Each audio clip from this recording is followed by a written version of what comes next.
Earlier this year, I had a situation come up with a local merchant. Basically, I had a complaint or a concern, and it just didn't go well. And so I spent 25 years in retail sales and management, and I learned how to handle customer complaints. I was properly trained, and the situation didn't go well from that perspective. But I've also learned from a Christian perspective there's a way to handle customer complaints. So I'd like to talk about that today. I'm meeting some friends for a ride. Why don't you come along with us and let's discuss this topic. Each of us has customers. Many of us have customers in the traditional sense in that we have business relationships with others. In my case, I provide writing, photography, videography, and research services to clients who pay me to produce these things. But I can't help to think of other relationships as that of provider and customer. I provide my wife with care, support, encouragement, and other things. She pays me by doing the same thing for me. I provide my neighbors with comfort and value by taking care of our property, and with support by helping them when they need it. They pay me by doing the same. In business, payment is in the form of money. In other relationships, payment is in the form of reciprocity. You do for me what I do for you. There can be customer complaints in any of these relationships, not just in business. Handling them should follow the same pattern. In summary, that pattern is 1. Listen closely, not just to the words, but to the subtext. Listen to the emotions, the expectations. 2. Express regret. I'm sorry you've had this problem, or I'm sorry the product didn't do what you wanted it to. This is not an apology, because an apology implies you're at fault, which you may be, but you may not. Besides, the issue isn't to find fault. The issue is to resolve the complaint to the mutual satisfaction of the provider and the customer. And even if you don't want to admit fault, you must admit you regret this situation has arisen. This wasn't how you wanted to spend this part of your day. Your statement of regret is an honest one. 3. Move quickly to resolution. Involve the customer. May I go ahead and replace that item for you right now? Or, how about I run to the store right now and pick up those items I forgot earlier? Then, follow through. 4. Once the resolution has been made, thank the customer for giving you the opportunity to resolve the matter. Offer additional assistance as part of that thank you process. Again, this is just a summary. Entire days can be devoted to learning how to manage customer complaints. And again, all this is from a secular perspective. How do we manage customer complaints from a Christian perspective? What Christian values and practices should we carry with us as we're performing the steps above? First, understand this is not a competition. You and your customer are not on opposing teams. Your objective is not to get the most out of the situation while giving up the least. What is your objective? The same as it is in all social settings, and we find that in Romans 12:18. If possible, so far as it depends on you, live peaceably with all. Romans 12:18, ESV. Your goal is to find a peaceful conclusion to the matter.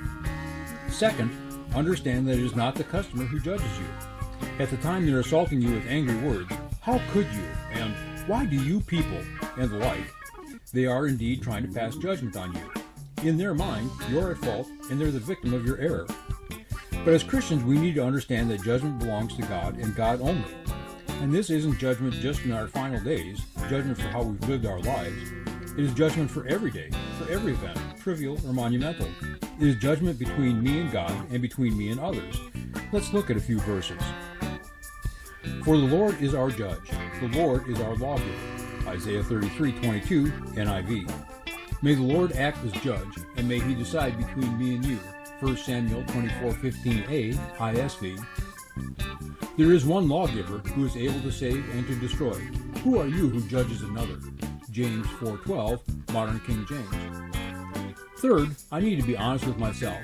If I can say before God I am blameless in this matter, I may find comfort in knowing the righteous are often persecuted. Righteous David had to flee Saul's delusional rage in 1 Samuel chapters 23 and 24. Many of the Psalms written by David speak of the persecution he faced. Look at Psalms 25. To you, O Lord, I lift up my soul. O my God, in you I trust. Let me not be put to shame. Let not my enemies exult over me. Psalms 25, 1 and 2, ESV. And listen to Jeremiah. He had made a point of living a godly life and not getting mixed up in the worldly activities of his community. And yet, woe is me, my mother, that you bore me, a man of strife and contention to the whole land. I have not lent, nor have I borrowed, yet all of them curse me. Jeremiah 15:10, ESV. Stephen was stoned to death. The account is in the 7th chapter of Acts. James, the brother of John, was slain by the sword by order of Herod. We see that in Acts 12:2. So the righteous often suffer persecution, and that may be what's taking place when a customer is complaining to me. But typically I'm not blameless. Typically I have some culpability in these matters if I'm honest with myself and with the Lord. So what's the Christian way of handling that? In a business environment, you usually want to avoid saying, "It was my or our fault." Companies fear litigation when an admission of fault is offered, and rightfully so. According to Insurance Journal magazine, quote, "Litigation has become the great equalizer of the modern corporation. Nearly 90% of U.S. corporations are engaged in some type of litigation, and the average company balances a docket of 37 U.S. lawsuits." End quote. I'll put the link to that article in the description below. Besides that, in a business environment, we don't want to set a tone of fault finding. Fault finding does not move us closer to resolving the complaint. But if you own the business, or if we're talking about a social environment outside of business, admitting fault can quickly calm things down. It makes you vulnerable. It shows your honesty. Admitting fault can backfire, in which case you'll have to recover. But most of the time, if it's done with humility and sincerity, it helps us reach our goal of a peaceful conclusion. We should note that timeliness is important, and resolution of the problem should be a priority. There's no, "Can we talk about this later?" or "Can I get back to you on that?" Look at this verse from Matthew. "So if you are offering a gift at the altar, and there remember that your brother has something against you, leave your gift there before the altar and go. First be reconciled to your brother, and then come and offer your gift." Matthew 5:23-24 ESV.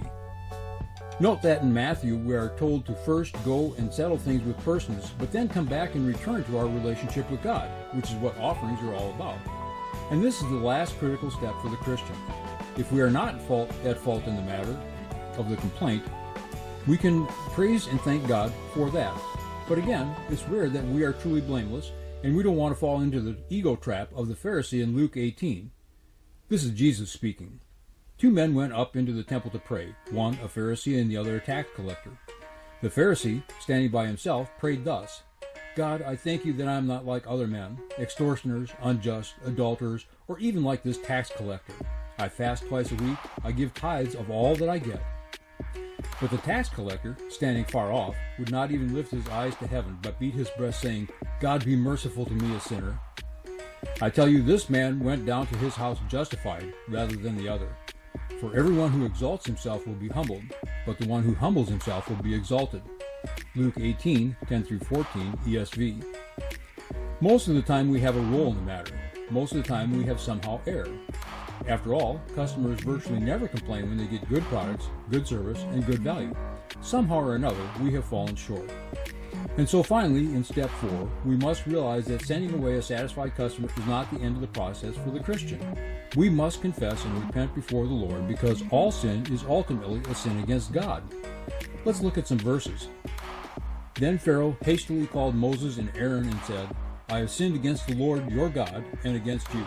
Exodus 10:16 ESV. Pharaoh, who worshipped Egyptian gods, recognized that he has sinned against the God of Israel by his mistreatment of the Israelites. If a heathen can admit his sin against God, surely I, as a Christian, can do so.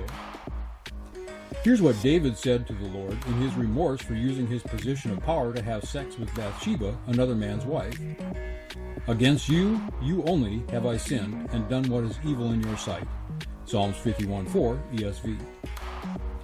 When investigating the cause of an unexpected military loss, Joshua discovered that Achan, one of the men of the Israelite camp, had gathered plunder from an earlier victory.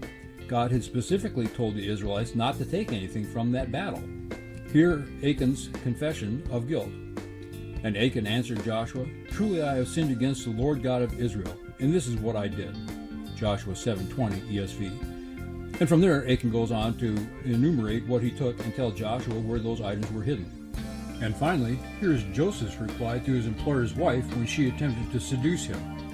"How then can I do this great wickedness and sin against God?" Genesis 39:9 ESV. So that's it. Those are the considerations we should have when satisfying customer complaints, whether that customer is a business client, a spouse, our child, a neighbor, or a stranger. If someone has a complaint against us, we can use the 4 steps at the beginning of this video. But as Christians, we must also employ the 4 steps given here. So this was a good ride and a good conversation. Share this video and others of mine with folks you think might enjoy them. Subscribe to the channel and click the bell icon so you're notified when I post new videos. On my Patreon page, I'll share my favorite recollection of how a man I greatly respected handled a customer complaint from an especially angry customer. I was in training for my first retail management position, and the store manager who was training me was a longtime veteran of the company. His handling of the situation was pure artistry. That's it for this video. Remember to love the Lord and love one another. I'm Ries, and I'll talk again with you soon.